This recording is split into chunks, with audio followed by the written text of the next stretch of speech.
Yo, what's popping, everybody? Welcome to another edition of the Podicast right here at News Cafe, Kako Village, Kako.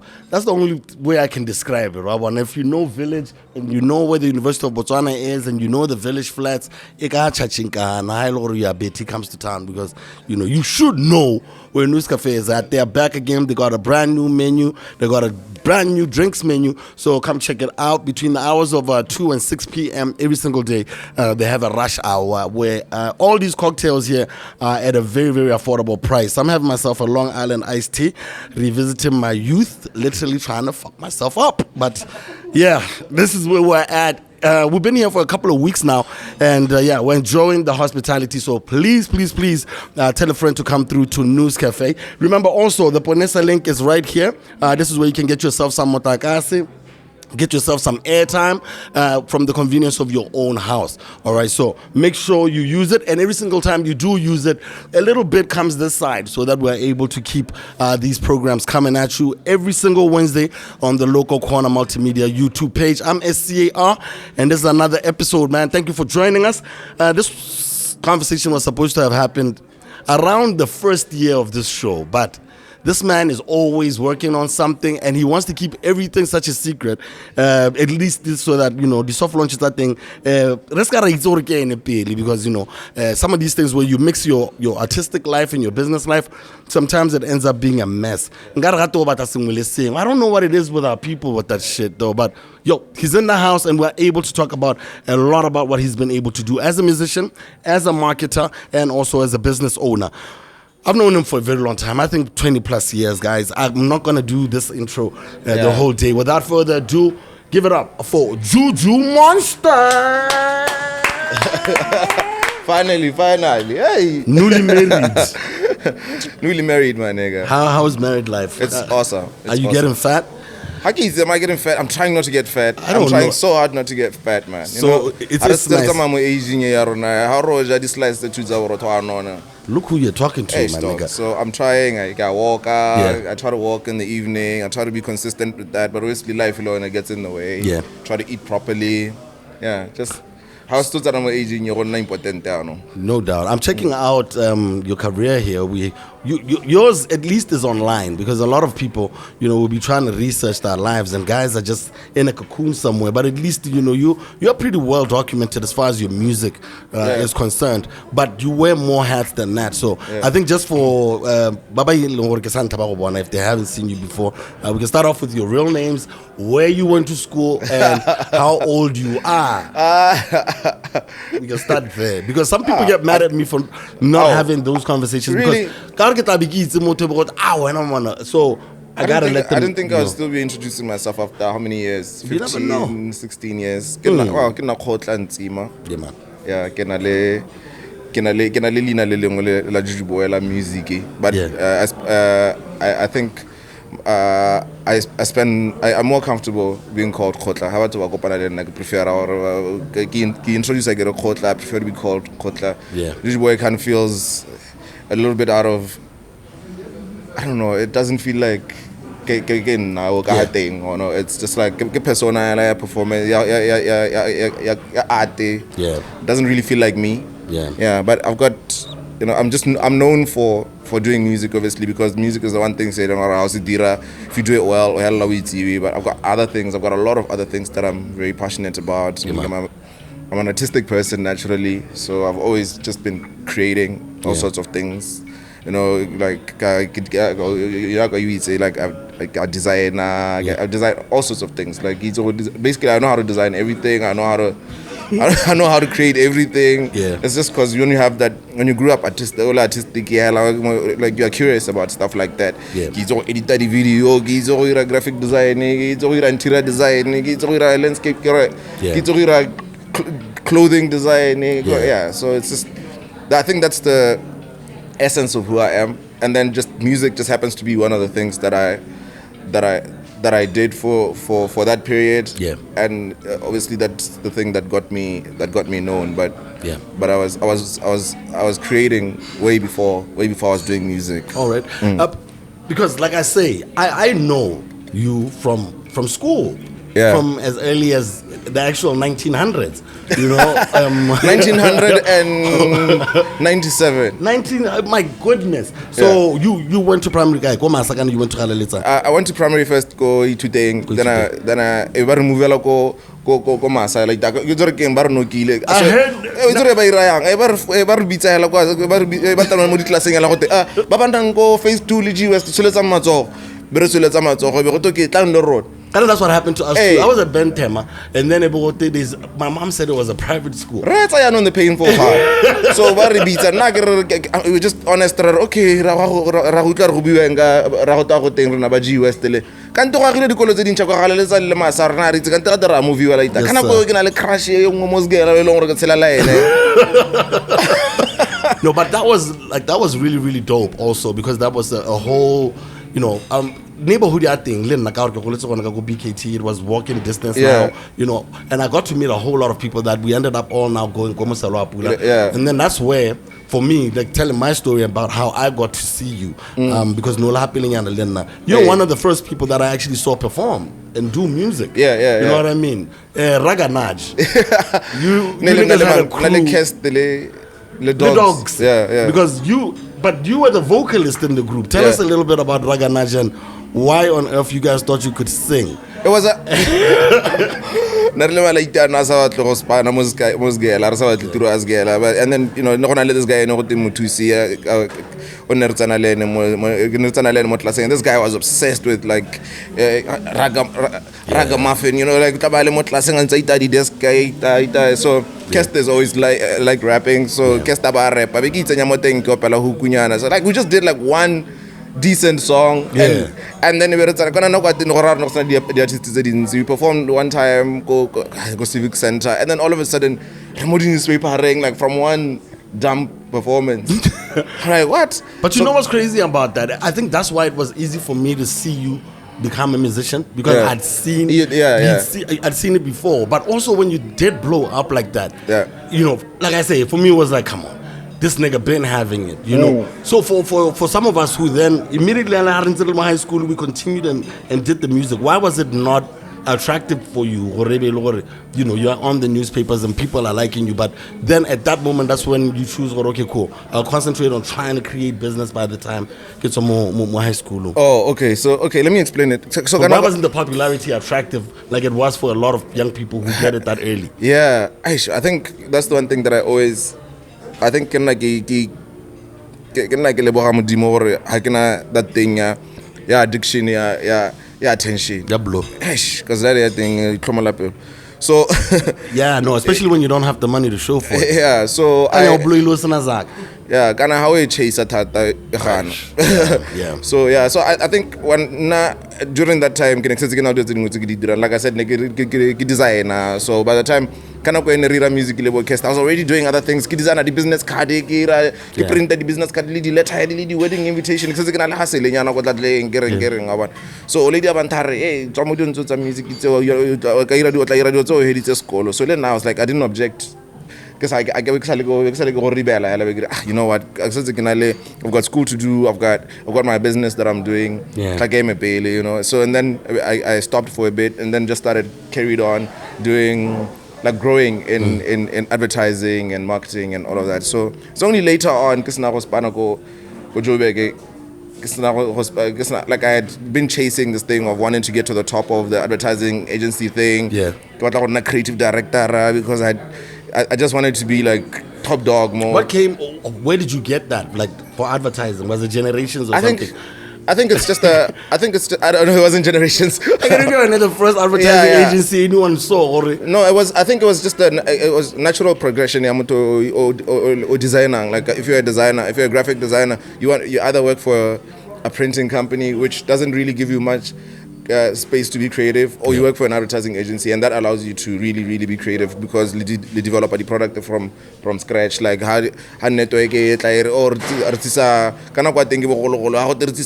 SMS promote, you have to come up with a marketing campaign to promote that. And I think that helped me, like, at an early age to really understand how to communicate with an audience. Before I was small, I was on social media link. So I was able to like be part of teams that were crafting products. Whichever bank enter product, we want the product to be targeted at the youth. We want to look like this. So that's my job to interpret. So interpret as a brief but line to and so that I think that trained me to learn how to like communicate with people and like be good at promoting, which now promoting a brand, I think, which now then benefited me when it was time to do music. But to get to how I ended up doing music, so I was chasing that thing. I wanted to get to the top because that was the most glamorous thing that I was surrounded by. How le blind the advertising industry. So then I got a job in Joburg, which was a big deal for me and for everyone that was in my life. Everybody was proud of me, like getting to Joburg. How old are you at this point? I think I was like 26. So but you had started your own business before, because there's this legend, guys, that you guys don't know. This nigga used to fly into Gabs. He had a company based out in Mau, but he used to fly into Gabs every single weekend, just to flex on these niggas and go back. Irresponsible. So I want to talk about that. Like, how did you get funding for your business, and why did you go set up in Mau? And and is that how you ended up getting work as far as Bonobo Joburg? And some of the bigger advertising agencies out here in Gabs were looking for for collaborations with you. So how did that start? How did you get into business? Did you go to school first, or did you just jump into doing business? I think I grew up in a family of business. My mother ran businesses. She had I didn't grow up with my father. Like my relationship is sharp, and then he passed away when I was 18. And then after that, my mom had started a business with this gentleman. But he lived here, but he was South African. And this guy just taught me everything. Like he just had time for me. I didn't before that I didn't really have like a male figure in my life. And then he started like really like seeing me and started teaching me stuff. So whatever they were doing, low lady, more business saying, like he would always like loop me in. So that sort of like nurtured my love for business and entrepreneurship. Before and I think Khorare was already in me because like I just loved it. So I just always like it was always natural to say, okay, if I create something, I need to figure out how to sell it.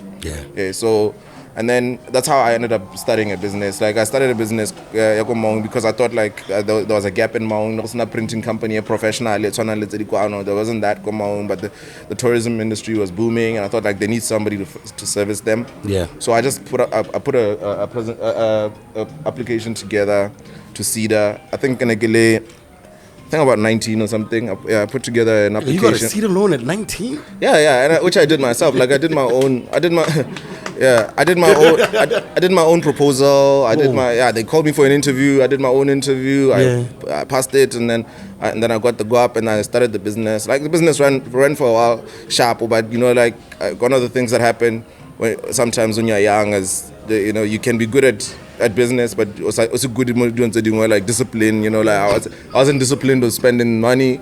Like my niggas ba bloile kwano boska ba bloile kwano le movie ba bloile kwano, so ha ke batla go ba check and I spender. So but kana go yo ya ke tlo go hanga le lona ka ke neglect the business. So but then you were able to keep it moving. You get work outside the country. How long were you outside? And I think it was just a year. It was just a year. Like I just figured it didn't take long for me to realize that I didn't belong in an environment where I was employed by someone else. I think that was actually the last time I was on somebody else's payroll, which was like 2006, 2000. Just like I cannot work for someone else, because like I got invited for dinner at his house, and then I found myself like I'm looking around in his house. Does it mean if I work for this guy for 25 years or so? It was just not enough. I was just like, it's like hustling, and then all of a sudden but ceiling or there's your ceiling. So that made me like just discouraged me. It made me wanna like just decide, I'm gonna change the whole direction of my life. Then I came back to Gabs. when I came back to Gabs, I told this guy, the legendary Matata Gaseneli, was like a close friend of mine. He was my boss, but we ended up being so close because I was so talented. He just loved me and I loved him. You went to Horizon Ogilvy? Yeah. So, I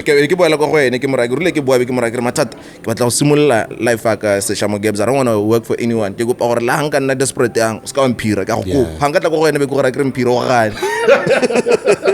No doubt. Hey, so then I decided I was trying to figure out what to do with my life next, and I decided, you know what, I always had this passion for music. I know how to build brands. Let me just fucking do this shit. Yeah. So, and then coincidentally, you remember Cabo Kerekang? Yeah. So he was also like an energetic kind of thing, and he wanted to be a man. He saw himself as a Sujinite kind of character. I want to ask first before we get to Cabo, because I want to talk about the advertising industry in Botswana. Okay. Because at that point, Bo Horizon Ogilvy, your dialogue, such and such is were the earlier advertising agencies in Botswana. Because we hear the Yarn FM story and about how, you know, the advertising industry in Botswana got switched up because now there were radio. People weren't just doing advertising on the newspapers. Now you could sell product through, you know, like you say, the idea is that radio. And he is actually talked about as one of the biggest reasons why Ibumayana industry advertising and marketing. How did it look like at the time? At the time, because right now that's what everyone is trying to do. Influencers are trying to get into your brand placement. It's only you niggas did early. It's not even trying to I don't want you to minimize what people are doing now. It's just what it is now. Yeah. Before in those days, advertising agency was so glamorous. Like working for an advertising agency, let's check it out. After spanning every day, on a bar, office at the check it out. On a bar, I say Sala, Shusha, I thought about 4 years. I was a biru, Tawabato, it was just like this lifestyle and there were few of them, and so let's say maybe about 4 or 5 big agencies, and they split all the work between banks and mobile networks, cell phone networks, between all of them. So like they were making go up at that time. But these things don't seem that accessible because like it seems like it's a complicated thing to do, but it's not really a complicated thing to do. And then over time, people, I think because of YouTube, people are more exposed to information. So people know how to do stuff. Like people know how to figure out how to, like they can figure out how to do stuff themselves. So things we thought were hard before, like building a brand. We thought like you need to pay somebody $500,000 to build a brand for you. Now you can just do it for yourself because you've got all of these tools available to you. Yeah, but the thing is that they don't know how to do it on a professional level, because like I'm saying, there are all of these popular kids with all of these followers. You know, 200,000 people is that's a lot of people. Yeah, but it's challenging. They're not able then to switch it up because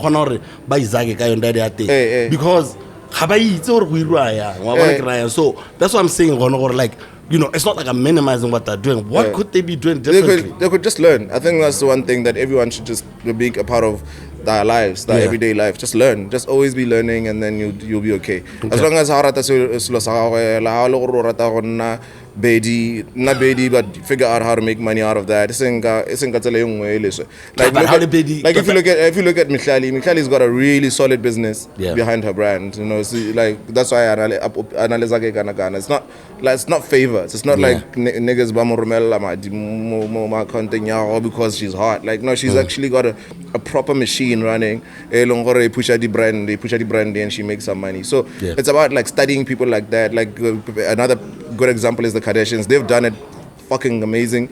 So that's a model that everyone should try and copy and emulate and try to look at. Okay, I've got this following. How do I make this, turn this following into something really professional?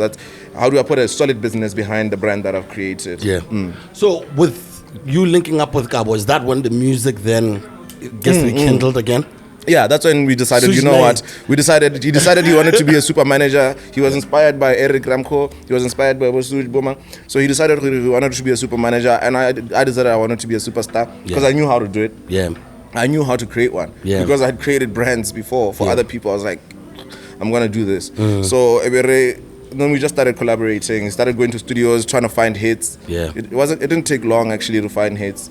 The first hit that I made, I think, I think it was probably the third song I recorded. Yeah. At the time, I designed the album cover. So one time I became like, instead of kuntuela ka Zak, intuela ka introduce mo BK Proctor, abanga session, and then you must tell him, you must instruct him gore ampe respect e tshwana le ya go e hanga ke le mo studio. All right, bet. When Ndeka knows what he wants, you know what I mean? All right, bet. About ngisa go BK, I don't know, like taka mo serious, and then BK did, and then Nali BK we recorded one song, and it just sparked such fire between Nali BK. Like we caught this momentum, creativity. We just started like recording almost daily, like yeah. So how then do you end up dropping "Hurt Me" as the significant track? Because I get the other ones didn't become as big as "Hurt Me." Yeah. Nothing has ever been as big as "Hurt Me." No, and it wasn't because maybe can sort of okay. But it wasn't when I "Hurt Me." It wasn't because we did anything special with it. Like we just recorded. Kana neke spandana ko le BK, spandana ko le press beats, and we would just record different songs and goof. Yeah. So we just record different songs. "Hurt Me" was just any other song. Yeah. But her album is Nagotswa. It slowly started showing. Like every time okay, later album but that track number 80, damn. Yeah. It wasn't like playing like the people like they taught me blind. Like I said, it's serious. Because I'm trying to figure out the type of artist that you wanted to be. Because okay, for sure you I wanted to create a big brand first. Yeah. So the music for me has always been like just the supporting tool for creating a big brand. I wanted to create a big brand that I could later leverage to do other things. Awesome. So when you then drop it, okay, you did tell us about the creative process. So what the reception? Your "Hurt Me." You know, what did it change in whatever plan that you had initially got? It then took a life of its own. I remember the performer Francis Town. I think it was Lizard when it had like a backyard or something. Yeah. Nigga, I'd never seen anything like that. You know what I mean? Where you can easily repeat the song and people still, vibe like it's the first time. What did it change about your trajectory at that point? It just cemented whatever we were already working on. It just accelerated whatever we were already working on. It's already playing, it's already like that's how we got the billboards and got all of that, because we were intentionally trying to create a big brand. We wanted everyone to know that name. In a household name. So that song, just by God's grace, just happened to just come and help us. So how did you get the billboards, nigga? Just negotiated with people. Like I said, like you speak to people, you understand what people need. Prime Media or someone who has no, re tsamaya la re check di billboard, tell the billboard di kodlo di number o bona okay number e owner ke smamang monga, then you ask for a meeting. How we did was we went to them and said kore ra bona re le di billboard is the empty re kopa go dira di filler. So because it's not while they wait for other clients. While they wait for paying clients, because it doesn't make sense for them to have empty spaces because they look unattractive. So it's always better to have something flighting more billboard inside there. So they said, okay, it was like an easy arrangement, but okay, you'll pay for your own production. That means you print material or and then Ronarta spaces at there. So every time I space at then it looks then to the market it looks like, oh shit, matagabana lazagabana the billboard they are move. No. It's because that's crazy. So Bimbo's No, Bimbo's was actually an endorsement. Bimbo's, how it came about is they came to me as a marketing consultant. But listen, we need to breathe some life into our brand. How can you help us as a consultant, not as an artist? Then I was just like, you know what, my brand as Juju Boy is already popping. Let me put these things together. So I said to them, so they paid me for my consultancy and then they paid Juju Boy. Okay, cool. So for sure, when you charge, let's say for a performance, because you're putting in so much work, because I think for some of us it was pretty easy to charge and undercharge because it was more passion than anything else. It was like, we love the music, I want to go rap, you know what I mean? But then you guys are investing so much into it. You've had money before, so this means 2.5, 3.5, or 10,000 is not really. Yeah, it's bullshit. Like how would like you know how I would choose shows. You know, is it a good choose the show? I was trying to make it. No, is it a good choose the show? Yeah, nani ke lebella show ya motho gore okay, ha ina le crowd e tona. La ka ngangisa ka especially when I was still building. La ka ngangisa ka I'll take my dia manyenyane ka bo moya la or at least I'm gonna expose myself to a 10,000 people crowd. It does something for my brand. Yeah. And then I would just do that. I know about how to promote, but how more promotion mode. Yeah. So when I was coming up, I would do that. But once I was already established, like I think it's you, Staga, because I get it. They were in the Beamers and stuff as well. There was a difference in the way that you guys were approaching it, because I think maybe different from like I'm saying, the ones who just really just wanted to rap, wanted to sing. So how did that affect Hone movement within the business? Because it's a small circle of people. So how did that affect you as far as people love the song? Yeah.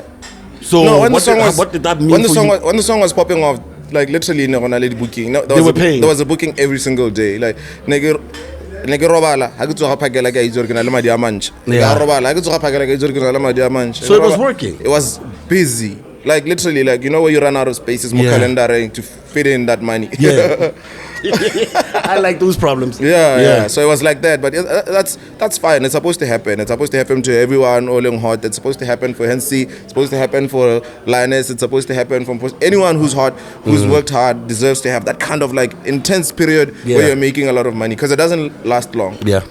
And then for you, how long did it last? And when were you thinking about a second album? Were you thinking of a second album? I think I had a good 10-year run. Good 10-year run. I think I intentionally slowed it down. Why? Because I think just growth, like just outgrowing it, like just being on tour, started feeling pisa, and then also like I want to spend more time with my kids. I started valuing family time more than being out at shows. So I just started just doing less to promote the brand, putting less music out, because I need relevant data, social media, like it was all intentional to just slow it down. Because I've got other things that I want to do. I've got business, and already the name that I have is able to open doors for me in business. So I got to go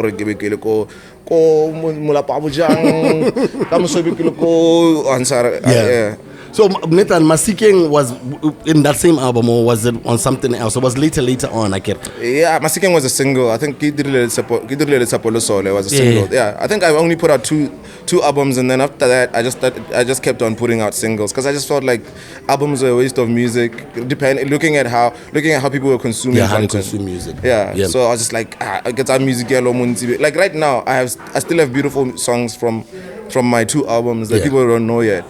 And the thing was this is all of two albums. White Music, between White Music and Lione, the one before. How long was it? The period between those two albums? I think it was 4 years. 4. Yeah, 3-4 years. Yeah. I was never in a rush to record, to put out an album. I was always happy to record, but I wasn't in a rush to put out new music, to put out an album, like a body of work, because I always felt like it's something that I want to take so seriously that but I must be sure it's gonna yield the results that I need. So I always felt like the way people are right now, I wanna spill the album, I'm gonna waste my resources. Producing good music, and then promoting it, and then I'm gonna sell how many copies? You know? So. No, I feel you. Yeah. Hey, nane re about 19 man. So my model is just one song every once in a while, just to keep the brand alive. Because I already that one works. You know what I mean? Because like you say, people are not gonna go through every single song like that. Yeah. So, but that's what's happening now, where you see people now are around dropping the single, dropping the visual, dropping the lyrics thing. Something saying what you were doing at that time. Because right now, what's become clear is that music is just content. People. where most spaces in people are just, it's about content now. It's about content creation. That's why I just did something with Costa, because it's just content. Like it could be a song, it could be a video, it could be a skit, it could be like, it's just content now. People live on their phones, but they're always, every day people are hoping. They're hoping to run into some dope content. So when I decide, Abigail, you wanna be hot that week, or you decide you don't want to be hot that week, depending on But it's not more against album. I feel like it's a waste. Even right now in the US, people put out albums, and the only thing that matters is the stream is at Ziland. After that, it's dead. Like, Drake had how many 500,000 streams in a day. And then so it's like just basically it's just PR. Like when album I had just to catch a headline, and then how it's done. When you could have like just out of the whole body of work decided, you know what, 3 songs are good enough to shoot videos for and push over the next 3 months. No, I feel that. I feel that. So with white music, that's when I guess the gothic look, was it always there? I heard meaning it was intentional. Everything was intentional. Like so with the gothic shit, nigga, we went to Masala Pula. Where are you seeing all of this shit? Live on TV, Scar. Live on TV. Live on TV. This nigga was out there doing white music and stuff, and I'm like, oh goodness. So where was that inspiration? No, TV, dog. Like go to TV, Scar. You were going for the shock, like you were shock jocking people for real. Yeah, for real. I mean, pause. For real. It was just about like, how can I stand out? Hey. Without being too nasty, I wanted to make sure the music is a bit naughty, but it's exciting. It's right there. Yeah, it's right there. It's a bit of a So, and then the comparisons with ATI start popping up when he popped up. Yeah, ATI actually when he came out. Rimsey had just hollered at me. And then I just showed up. And then we just clicked. This guy just like, I'm this big star, and this guy just hollered at me. And then I became a checker. We clicked and became friends, and then we got ATI. So he started making me listen to ATI shit. And I thought, shit, this nigga is good. So I took him to a couple of shows. I remember I took him to show where there was a show called I did a called my Komedi, and I brought him. And he was actually better on stage than I was. Making Muti sell opener. And then I also, like, there was a time when radio was giving him a hustle. As a kind of I was skeleton. I could watch radio what they want to because I had that power at the time. I just call and say, come on, play this guy's song. So I put him on like that. So it was when he came out, like, it was. I loved it. The fact that somebody is feeling that free to express themselves. Because, but before that, never feel or hold it back. I think that's one thing that maybe people don't give me credit for, is that I was responsible for some kind of switch. Freedom where we express in terms of like artistic expression. People were able to do a little bit. Were able to become a little bit more adventurous after exist. What do you think about the ones that felt you were salty about him coming on? He looked like a younger version. He moved quicker. No, good man. No, get on. I gotta ask these questions. I'm telling them, good man. Like I have no. I mean. Because I'm incapable of I know that. I know what I'm good at. I know what other people are good at. I'm able to recognize people for what they're brilliant at. Like, I respect everybody for what they're good at. Like I'm not trying to be anyone else except me. So I can jealous, you know. Sometimes, like for example, like okay, ATI, the only thing I might get jealous of is just the if I could oh shit, that level of creativity. I wish I had done something this creative. And that's oh shit, no. I was just, like when you just hear somebody's verse about or I wish this bar was mine. Hey, it's just out of love and appreciation and like just respect for the skill. So now I just love people. Like, I don't know, like, anyone who's like met me personally, like, will tell you, like, every time I meet people, just beginning to blow up, all I do is just give them like just advice. Stay humble, stay accessible, stay this, but fucking work hard. Well done. Like, I'm always giving people props. No, I know that. And plus, I think also Mamisto is here at the interview, but this was a long time ago. There's a way where I think the female artists feel very, very comfortable around you, and that I think you are very honest with them. I remember your relationship, Lisa. I remember a lot of them. I think you're Posibinas, a lot of these young ladies. I don't know if it's because you're a father to Botswana, or because your sister absolutely rocks. No, I so I think they feel. Yeah. You get what I mean? I'm deliberate about being a good person. Yeah. So and people can feel it. Or this person is not trying to do some shit. But this is why I insert this question. You can choose not to answer it. Yeah. How? No, I never like dragging people into the past, but I gotta ask it, or else people are gonna think this guy is that.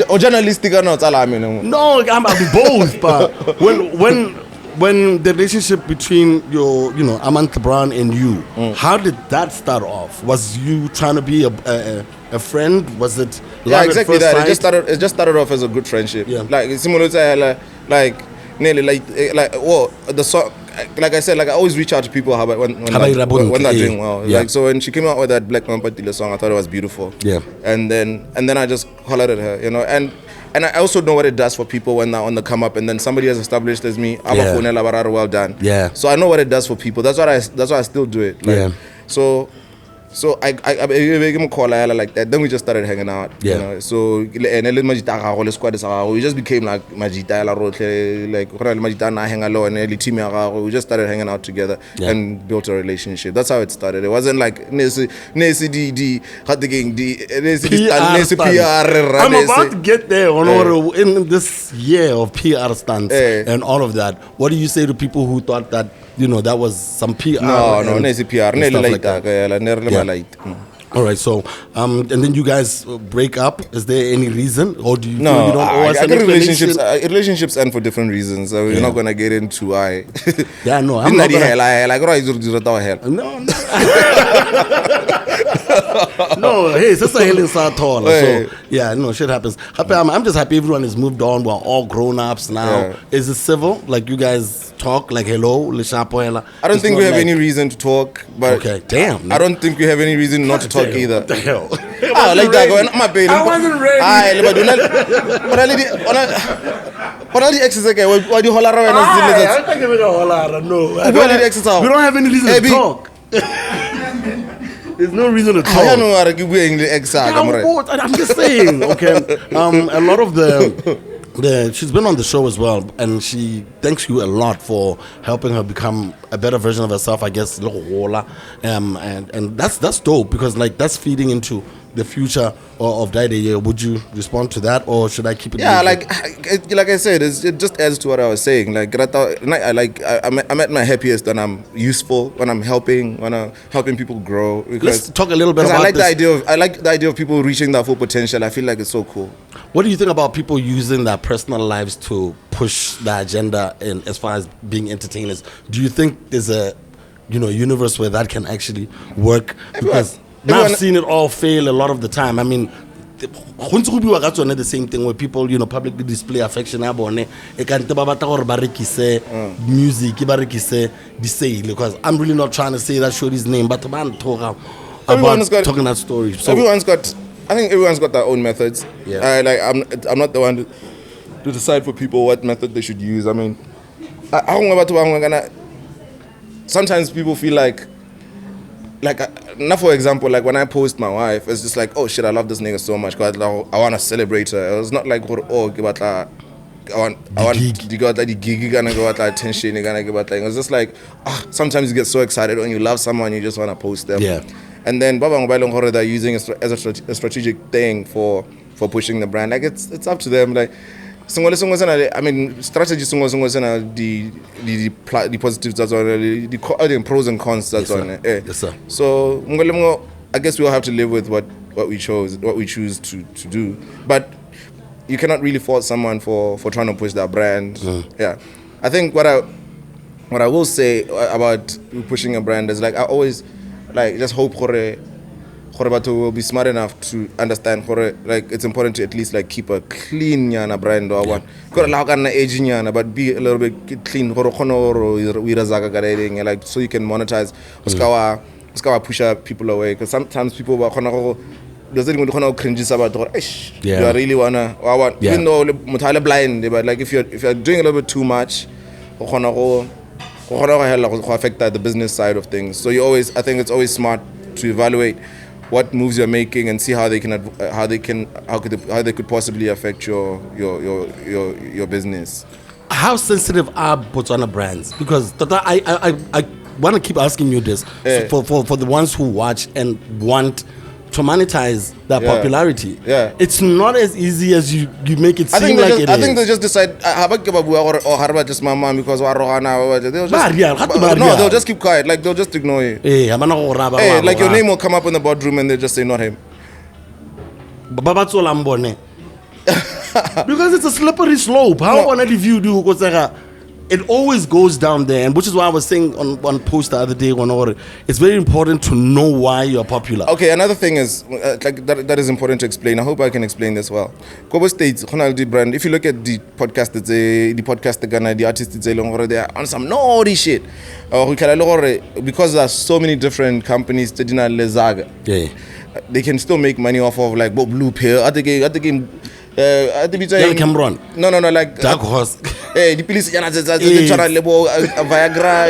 like the brands that don't give a fuck about being associated with some nasty shit. Yeah.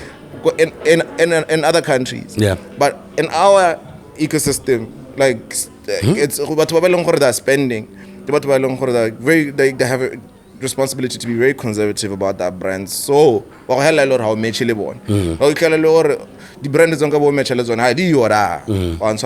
so now you're creating something that nobody wants. Your audience wants it, your audience likes it, but then people who can actually pay you for it literally exist. Hey, Baba exists and Podicast because it clean. Hey, mwana advice your business like I gonna matata le opehela express but it's important to understand okay that you create and connect le eng I create as how connect le say that's it. So how about now connect le, it might mean that maybe you're creating something that's got no audience. Especially where you are. Where you are. You are. But you get what I'm saying. I feel you completely. But there'll be a dildo brand that's willing to sponsor you if you're talking shit about sex. But here it doesn't happen. I saw them try to do that in South Africa. I think it was Dineo Ranaka. She tried to do a sex talk podcast. They shut that shit down quickly. I think they remembered when we were in Africa. Because there's also your Nekanya culture or how we ready to you can never come back from some of these things. You know what I mean? So we really need to watch how we tread. You know, we might be linked with the global community, but at the end of the day, I want to get into MaFresh.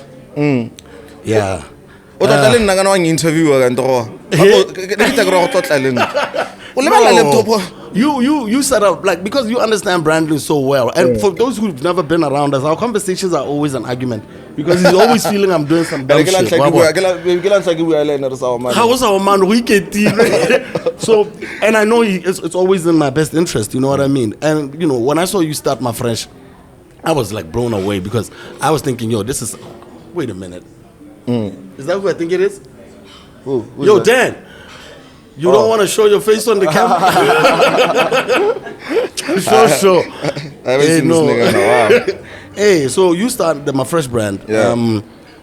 It's in G West. It's next to where Goodwill used to be. It's right next to a bunch of niggas doing tires. It's looking blue collar, but it's shaky.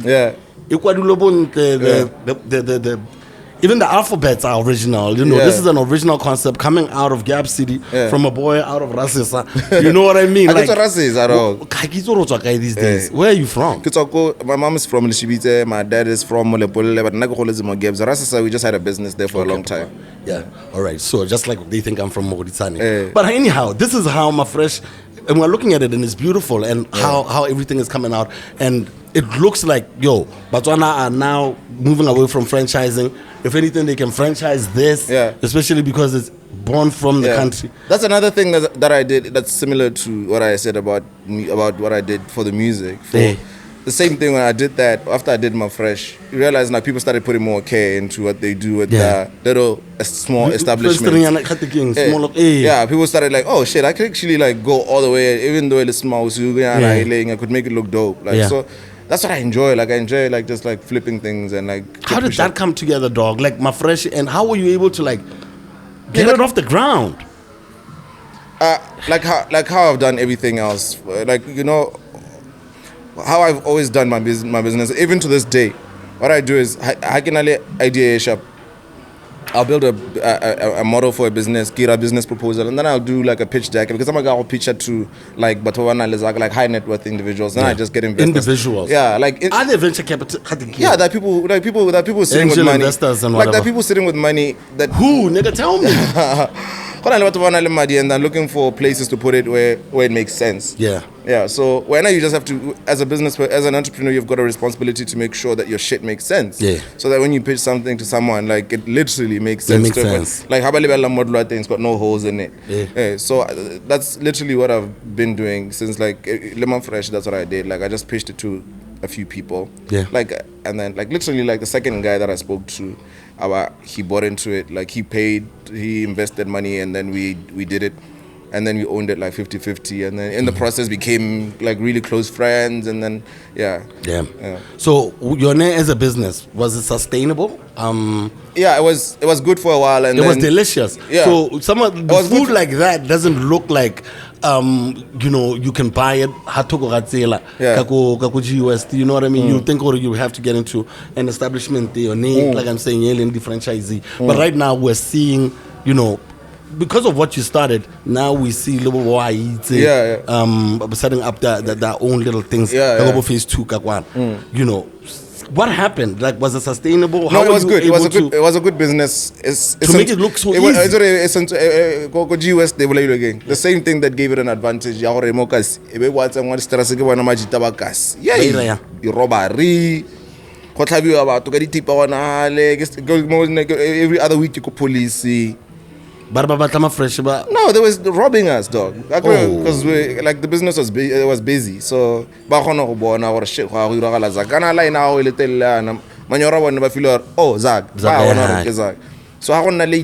actually, and most of the money we were making between 5:30 and until 9 p.m. They made it so dangerous for us to be open at those hours that we ended up now like 7. Because people would buy after work. So like it was a mess, dog. Like it's a bouncer, like right to like DJ, but it was bad, like I didn't know that, huh? Yeah, it was super hectic, like to a point where it turned me off. I was just like, you know what? I've got so much other shit that I need to do. Like, I'm not gonna die for this business, Yeah. That's crazy. So so then I sold my shares off to my partner. Then that's when he moved it to UB. Yeah. Because UB loan sometimes how hit the guy because even the advertising, at least he's maintaining the look to some extent. Because I could when you're hands on with the graphics, with all of that. So. I'm still on his ass about it, like no homo. Pause. So I'm still on his ass, like like he knows that. So he's got other businesses. I also like help him like the brand that's at business like he got now the butcher. So like I help him like revamp them and get them looking dope. Okay. So franchising later about someone who did something. MaFresh is a brand. It's out there. It's right in front of UB. There's graduates from there who are gonna remember it. You know what I mean? Like it exists. Why is it so hard for people with that money to do those brands themselves and set up the shop?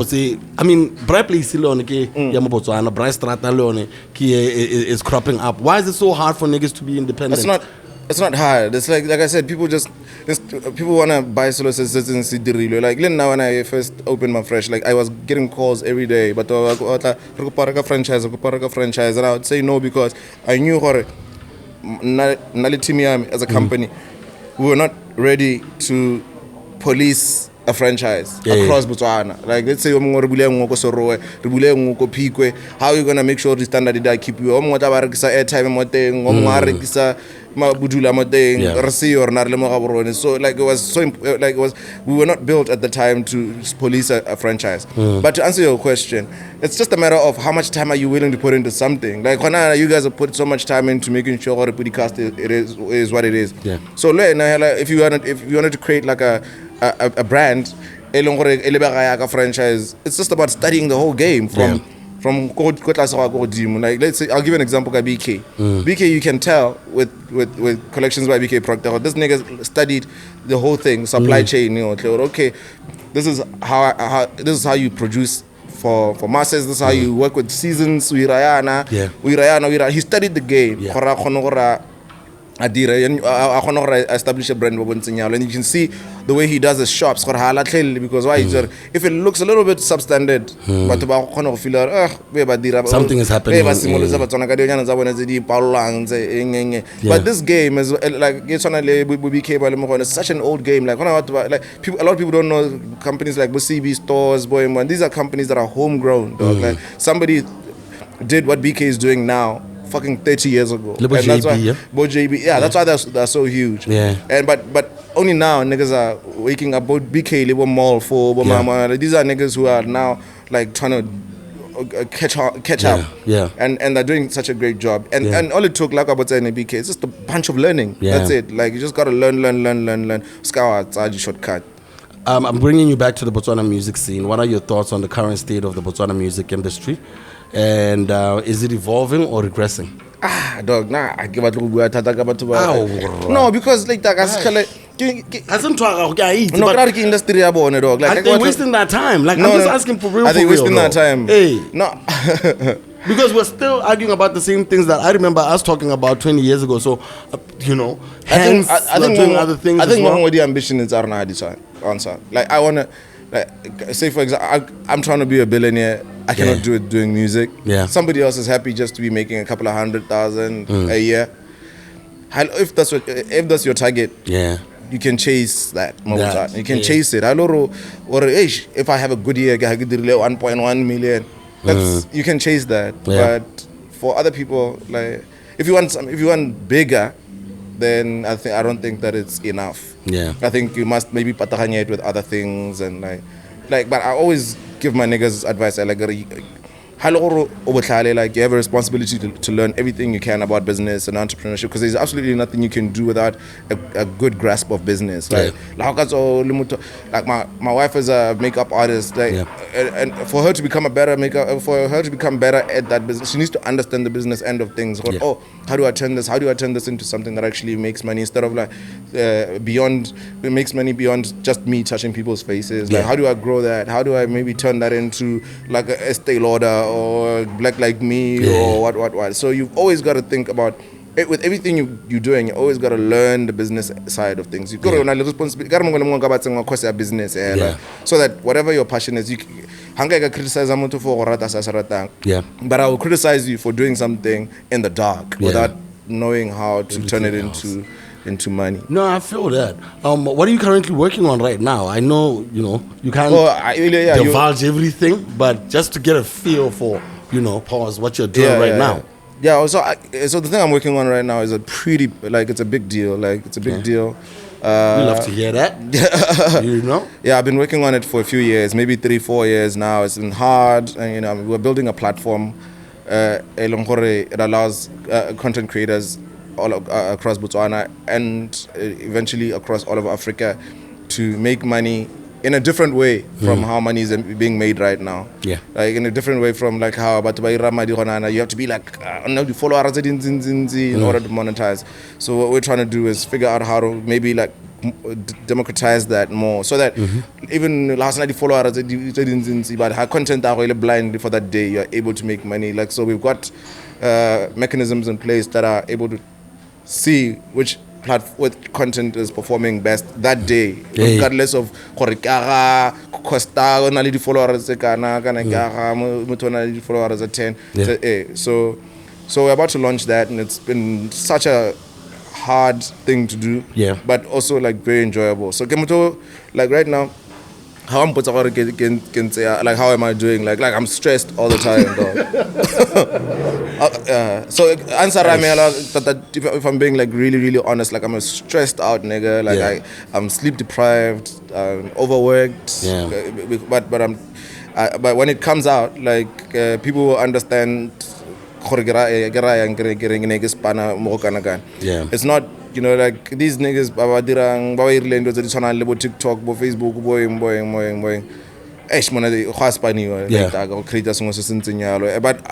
but it's something that I'm very proud of, and I cannot wait to announce it. Like I really cannot wait for it to come out, because it's gonna benefit literally everyone. It's gonna solve this whole problem monetization in monetization in Botswana. Even the government's always talking about it.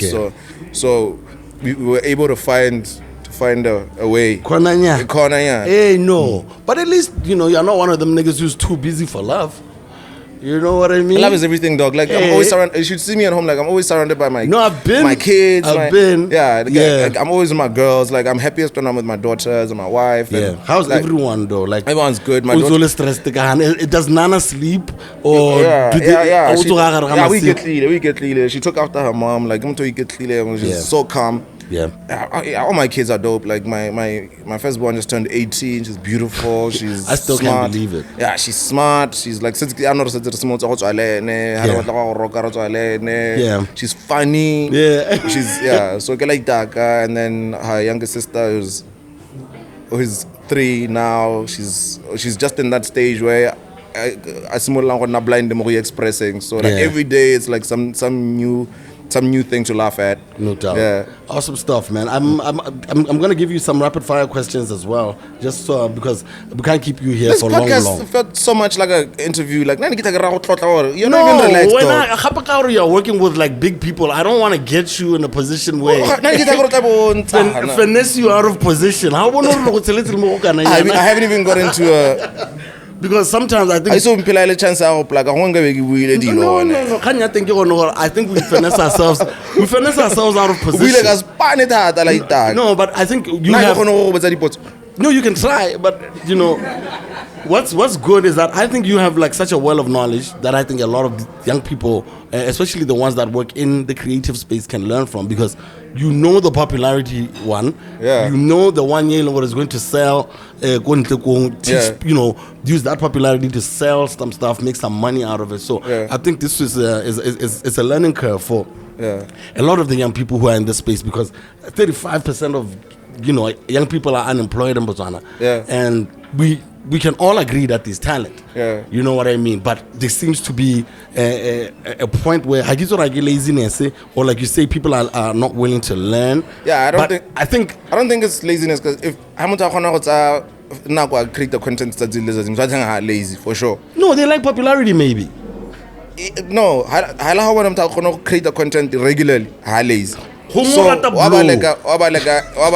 information. So okay, blow your like that. Like there are people that came up with us like from sort of like our time. Like I'm just like like how like you know when you how that attention is that it's almost like so it's like the game is deprived of love. Like the game is constantly changing, man. So like it's like music was on a fashion. Like a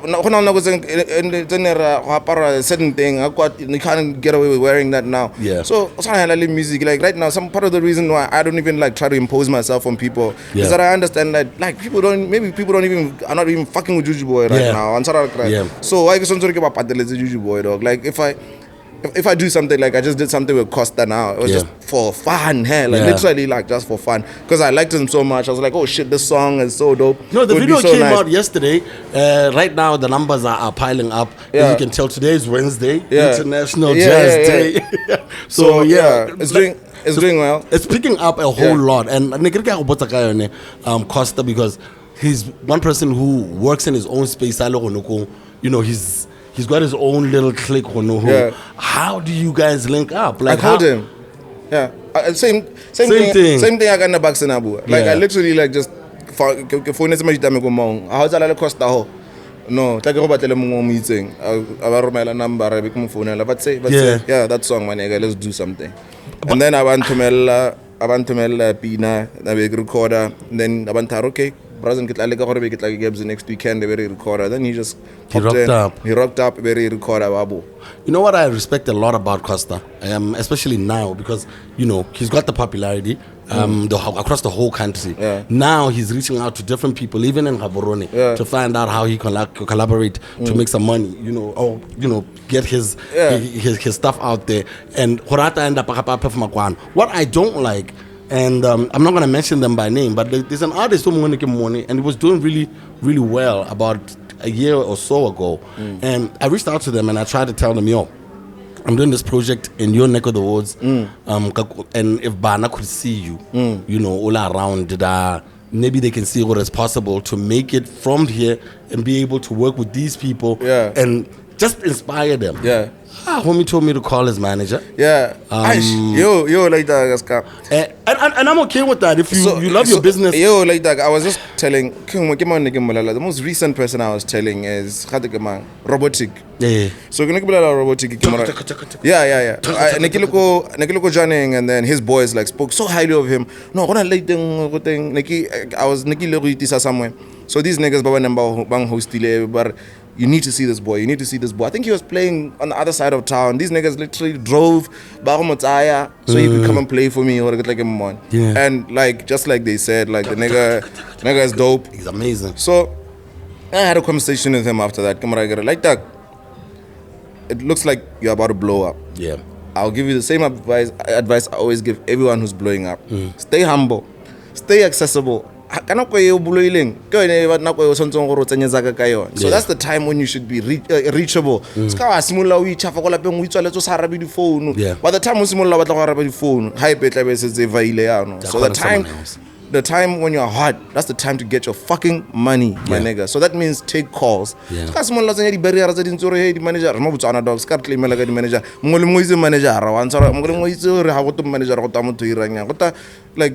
Like they hang on but still that's the truth. Hey, but it's undermine Spanish or the manager. But usually it's just a gatekeeper. Hey, people how blow manager. Like literally, you don't need a manager. You just need like a team around you of people who can take calls on your behalf, take bookings on your behalf. A manager should be somebody like is properly hustling on your behalf, like business development manager. Yes, the opportunity. It's saying somebody who just hangs by and makes it difficult for people to actually negotiate deals with you. That is dumb. Like how it's more blown. Make sure. Make time for those people. Now I know during my time when I was at my hottest, there were niggas who just wanted to hang out. Just to hang out. They would pay me just to hang out, my nigga. I mean, just come to my party, my nigga. You don't imagine and then give me 10,000 get blind. No. That's the realest advice you can get, man. Because Totel, like you're saying, when you're at your hardest and at your peak, you have to be accessible. You have to be accessible. Like I said, now it's 30 minutes. Take it from me, man. There was a time where I saw that happen. I wasn't taking calls. They stopped calling. I think they started finding other people to call. Yeah. Because of there's other people. You know. Umangwena, you're the star of your own movie, but it's always everyone else. Yeah. You know, literally, you start something. MaFresh. Like you start something, you make it beautiful. MaFresh. You open the doors, and then about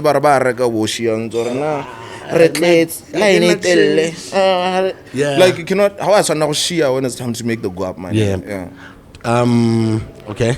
Top 5 MCs, BW, dead or alive. No particular order. Because for those who don't know, this man could quote, I don't think he still can quote Eminem like a maniac. And Jay-Z. And Jay-Z. So I know you know some good bars. No, I know some good bars. Like, should we keep it to this period or forever? Forever, ever. No, let's in the last 10 years. Yeah. Because I know you're up to date. I don't have any problem. With that conversation. Yes, sir. So, top 5, in no particular order. Okay. Drama Boy is definitely in there. Okay. ATI is definitely in there. Is he a singer or a rapper? Have you heard ATI rap? I've heard him rap. But like I'm saying one word. Rapping as ATI, that's mine. Okay. Yes. ATI, Drama Boy, Samba T.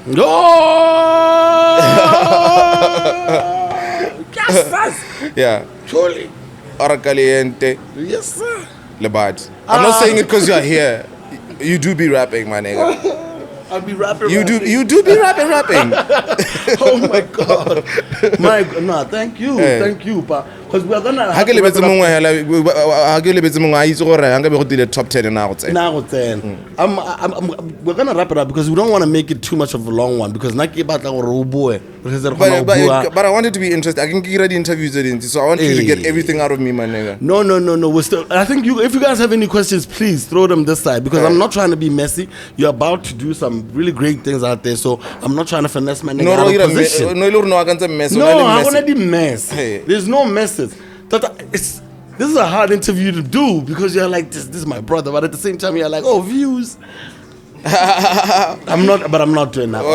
I don't have any questions like that. No, but they're like, I'm also not scared of anything. Hey, you can ask questions as well because like I'm saying a lot of what hey, you can. But okay, go robots go. Okay, you got 10 minutes. Okay, let me ask. Moran, go boss ka interrupt. All right. Okay, so batho ba le bantsi ba go bone before onto sokola ka go keep the relationship go bo ya rona FM le go kae o bereka 2 minutes o khantela le khandana khantela nyana le o bereka kwa le khandana khantela nyana ona le bale le khandana but re bolelle batho ba go Botswana go ntle go gore Batswana go ntle gore wena le malaitalo ka khona le rilang gore le khone go sustain us gompieno be le haleng teng gore le ska ga phatlakana ka tse dingwe zong nang di phatlakana.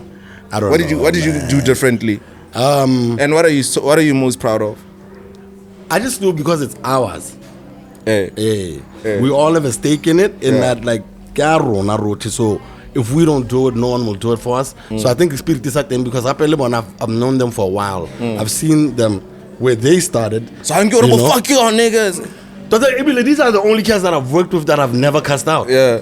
But I think it's also because I'm older. I think I know relationships that are worth maintaining and grooming. Pause. Grooming can go either way. So that I think is like where you realize, okay, cool, we're better together. I can't do this with anyone else, you know, and I don't want to do this with anyone else. And then the part, what are you most proud of? I don't know, man. I think there's more. I'm proud of the fact that we're creating something that we can sell and actually see in the future. It'll be the older. So maybe you're proud of the consistency. The consistency as well. I don't want to talk a lot about the consistency because it means paying attention to how many we've shot. No, the consistency is good because Ghana is a good lesson to everybody else out there. But just find people you are willing to to fix things with. You know. Someone was I was watching some clip on Facebook and they were talking about marriage and to have and to hold. To have and to hold. you like something when it's just good, but when it's bad, that's around the time for you to hold it together. So it's always been to have, but you don't know what when things go bad, you should be able to hold and be able to like work it. So so I like hold, pause, holding on to what we got and making sure that we fix whatever we fuck up. I've never felt that about anyone else, and my niggas are not bitch niggas, so that's what's up, man. I'm proud of you for that. Like, you like to break shit. No. I'm glad that you didn't break this. I'm seriously I'm serious about this. Like, I'm proud that you haven't broken this shit. 18 is older. So it's one of those things. It's like I also want to give props to Miss Abby because Miss Abby would have and that, ladies and gentlemen, is how we end the show. I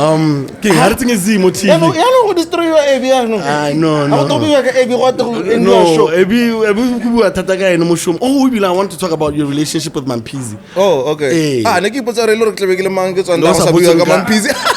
No, it's one of those things where they can avoid every time people are like, no, it's my boy, we can talk about it. Hey, Odi and you. I mean, you out of that whole clique, apart from Cast, you are the one who I felt was closest to Mampizi. Yeah, I don't know if I would say he's like to this day he's my best friend. We just don't talk every day, but in our heart of hearts, we are best friends. Like, what can you tell people? The best friend 5 years by the end of that conversation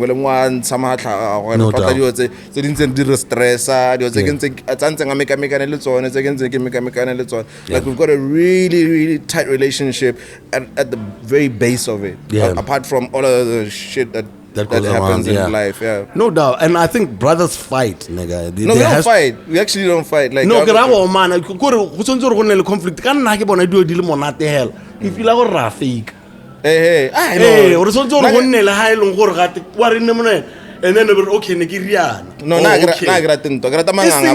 but like everything can be all good. Why? Because someone is faking it. No, my baby. No, what do you mean? There has to be something. It's like, yo, nigga, chill. What? No, you're talking shit. No, I need to correct someone you. Is faking. I need to correct you, my nigga. You've got you're speaking from a very toxic place, okay? It's okay for things to be good. It's okay. It's okay. Like, there's absolutely nothing. No, it's okay. You can actually design things for Dinesha. Yeah, there's nothing wrong with that. No. Yeah. Like, that's the anxiety. Definition and paranoia. No. Things don't need to be fucked, man. Yeah, you can just have a peaceful relationship between two people that respect the importance of a peaceful relationship, and you can do everything you possibly can from both sides to maintain that peace. And that's what I'm saying. It has to come from both sides. Then, we are not faking anything. Relationship you can step back, but you have a responsibility to make sure that you nurture this thing, make sure that create the conflict. Like, I'll give you an example with my wife. Like, we're very intentional about not beefing. Honeymoon period. Like, no, we don't fight because we don't want to. Like,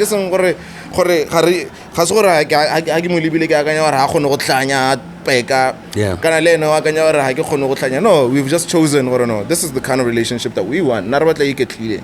Up. Yeah,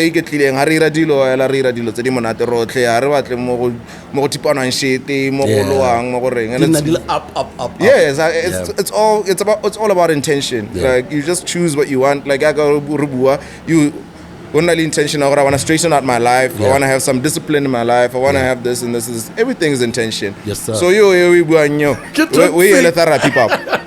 Hey, I need to talk to someone. And just before we wrap up, I want to ask about our fellow St. Joe alumni. All three of them, Cast, Zen, and Mampizi, deciding to get into politics. What did you think about that? I thought that was fine. I mean, politics is important. Why didn't you do it then?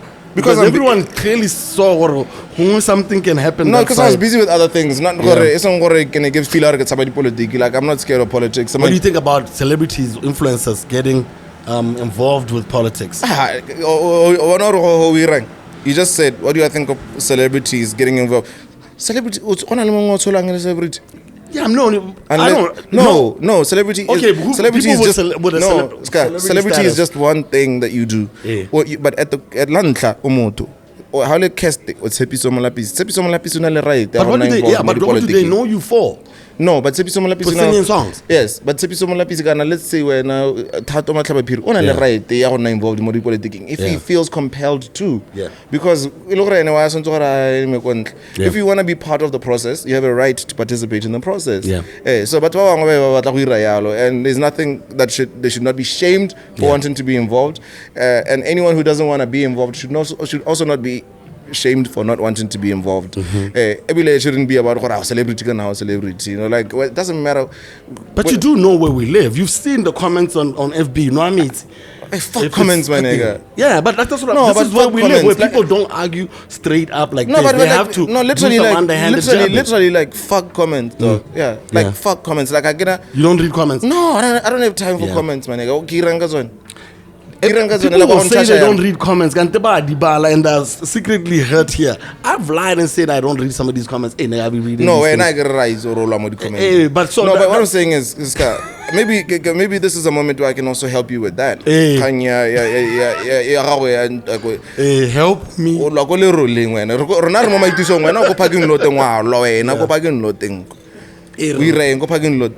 Get in the club. What are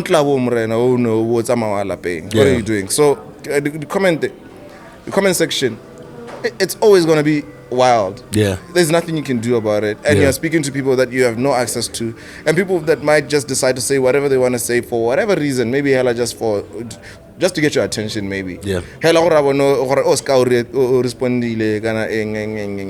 So those things do not matter. The only thing that truly matters in my life is that you are doing what you feel in your heart of hearts is the right thing. Yeah. Once you're doing that, all the noise doesn't matter. Yeah. And this is something that I use even in my family life. Yeah. If I'm doing something, I don't care. Cousins, mamang, uncles, mamang. I'm not one for like little fucking meetings. No. Yeah. If I know what I'm doing the right thing, like shut everything out. Yeah. So social media is it's like literally it's social media is actually real life. It's like it's like not real life. Hey, it's like go stadium but stadium like what? Like imagine being at the stadium and being able to, let's say udipsi umole baleng who's relevant right now mo footballer like umole bale, but for some reason you can hear every single person who is standing. That's not normal. That's not normal. Yeah. So you know how can you now imagine a poster selo? You've got fucking 1,000 comments. You want to listen to 1,000 people, dog? Nah, like what? No. If we need to get DJ Kells, we have to shut it down. DJ Kells. Shut that down. How about for now? Yo, Papa, I'll call you back in a bit. Why is it like that? No, but Kells is going to buy a review of Jens. Get late this sharp of what's about it? Look, Mr. Nicola. Nothing make it riverile. It's baby. But thank you so much for coming through, Pa. And you know, like I'm saying, I'm not trying to be messy by asking stuff that you've clearly passed on, and you know you're living your best life now. You're focused in the future, even though you don't, you know, really listen to Facebook or social media that much. You're pretty still prominent there. People do care about what it is that you're up to. I don't know if you know why. I don't know. I think because you'll post just a picture of you and Z. Yeah. Thousands and thousands and thousands upon people. So I don't know what effect you have on them. Okay, I think like we're writing a positive. As much as when I about social media. Also, social media, they truly understand. Yeah. And that you must never underestimate. Because these people have been watching you, your progression, your life. Yeah. So they really understand you. Yeah. So when they say congratulations, they mean it because they know exactly where you guy. So I think maybe in social media, and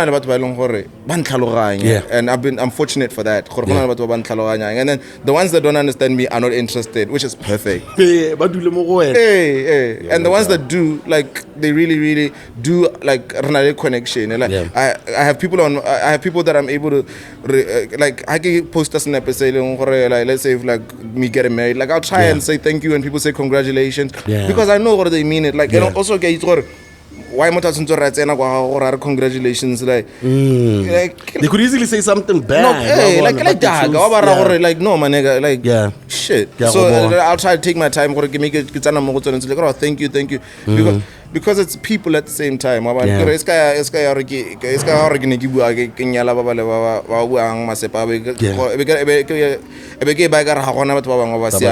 like there's a lot of good people on social media. Yes, sir. Yes, sir. I know. I've been saying bye since the beginning of the show. But we really do appreciate you coming through. No, and, thank you, man. Spending time here with us, and we're looking forward to the project you're working on. Because some people have been saying that YouTube, what will monetize soon enough, but I don't see that happening anytime soon. It's a bit of a mission. I hope the government does well. I hope the government will figure it out, but it's a bit of a mission. What about apps for music? You guys are not planning on doing apps for selling music. Why is it so hard? Livestock. Agriculture, but apps for like selling our own music. Are those things still feasible? No, I think those things will happen. I mean, I believe like when it comes to just the app, every single thing that could possibly happen in real life can happen on an app. Yeah. So eventually someone is going to find a way to do that. Maybe it might not be me, but somebody's going to find a way to do that. But for people who want to let platform like say NMPZ, for example, people who want to follow our he could easily like just say get a website, VMPZ website, and then once he's got a song in there, but do to hear the song, and then he makes a lot more money than just putting it out for free or putting it on Spotify or whatever. Like if you've got a following, maybe consider creating your own platform for people to consume your content. Sometimes they don't go to the sites though, because but maybe they will. No, it's easier to go to Facebook or Instagram or TikTok for $5 than getting data and being able to get on a website. We're talking about people that care about your shit. People used to actually leave the house to go to to go and buy your CD. So people are people that are willing to make that to effort there. So maybe how far people are willing to go. Maybe if you've got a following, just your community, just explain to them, guys, this is how I want to now model things. Got a website, you can get on the website, punch in your card details. It's an idea album or download the album, and then you'll be shocked at what will happen because people have I don't know how No, get chill. And that, ladies and gentlemen, is how we come to the end of the show. Thank you so much. Thank you. Mr. Juju Monster for being oh shit. How did you get the name Juju Boy? I would like the way Mr. No. This is where you get the fundamentals of broadcasting, of journalism. I could have asked this at the beginning. No, I just came up with it because I clicked that character memorable. So I just came up with something catchy. I was just workshop on my Juju Boy sounded like it's got a So you were the first industry plant. What you planted yourself. Like the way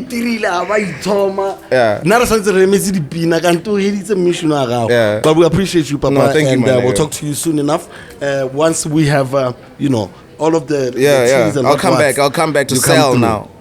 Please. And ladies and gentlemen, that's the end of the show. We'll check you again next week at 3 p.m. right here on the Local Corner Multimedia YouTube page. Remember to like and subscribe. That makes us look really important to YouTube. So they'll make sure that you show up.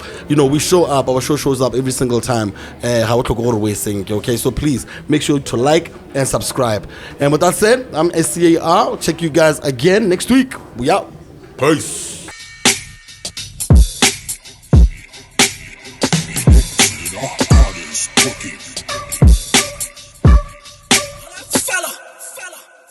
People of different identities.